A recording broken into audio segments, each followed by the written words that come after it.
Hi అండి. ఇప్పుడు నేను మీకు చూపించే వెంచర్ వచ్చేసి Hyderabad to Vijayawada highway facing అండి.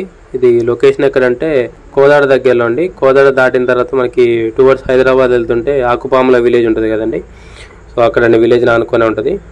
సో ఈ వెంచర్ వచ్చేసి మొత్తం 6.5 acres అండి. DTCP approved venture. సో దీనికి 2 sides రోడ్స్ ఉన్నాయండి. ఒక పక్కేమో నేషనల్ హైవే ఉంది, విజయవాడ హైవే ఉంటుంది. ఇంకో పక్కేమో హైవే నుంచి ఊర్లోకి ఆకుపాముల ఊర్లోకి వెళ్ళే రోడ్డు ఉంటుందండి, డబల్ రోడ్డు. సో ఆ 2 రోడ్ల మధ్యలో ఉంటుందండి. ఇది డిస్టెన్స్ వచ్చేసి కోదాడ బస్ స్టాండ్కి వచ్చేసి ఎగ్జాక్ట్లీ 7.7 kilometers ఉంటుందండి. సో దీంట్లో ఆల్రెడీ 70% ప్లాట్స్ అయిపోయినాయండి, ఒక 30% బ్యాలెన్స్ ఉన్నాయి. ఇందులో ప్లాట్ సైజెస్ వచ్చేసి హైవే ఫేసింగ్ 800 చిల్లర ఉన్నాయండి, 800 చిల్లర గజాలు. లోపల వచ్చేసి 373 అట్లా ఉన్నాయండి. సో ఒకవేళ హాఫ్ కావాలన్నా కూడా ఇస్తా అన్నారండి. సో దీని మ్యాప్ వచ్చేసి నేను వీడియో లాస్ట్లో మెన్షన్ చేస్తాను అండి. దీని సైడ్ చుట్టూ కూడా కాంపౌండ్ వాల్ ఉందండి. TTCP నామ్స్ ప్రకారం డెవలప్మెంట్స్ అన్నీ చేశారండి. Electricity, street lights, CC roads, parks ఇవన్నీ చేశారండి.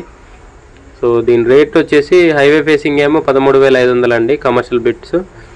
లోపల వచ్చేసి 9,000 అండి గజం. సో ఇంట్రెస్ట్ ఉన్న వాళ్ళు కాంటాక్ట్ చేయండి, కింద నా కాంటాక్ట్ నెంబర్ ఉంటుంది. వీడియోని లైక్ చేయండి, ఛానల్ సబ్స్క్రైబ్ చేయండి. ఇలాంటి వీడియోస్ కోసం మన ఛానల్ని రెగ్యులర్గా ఫాలో అవ్వండి. Thank you.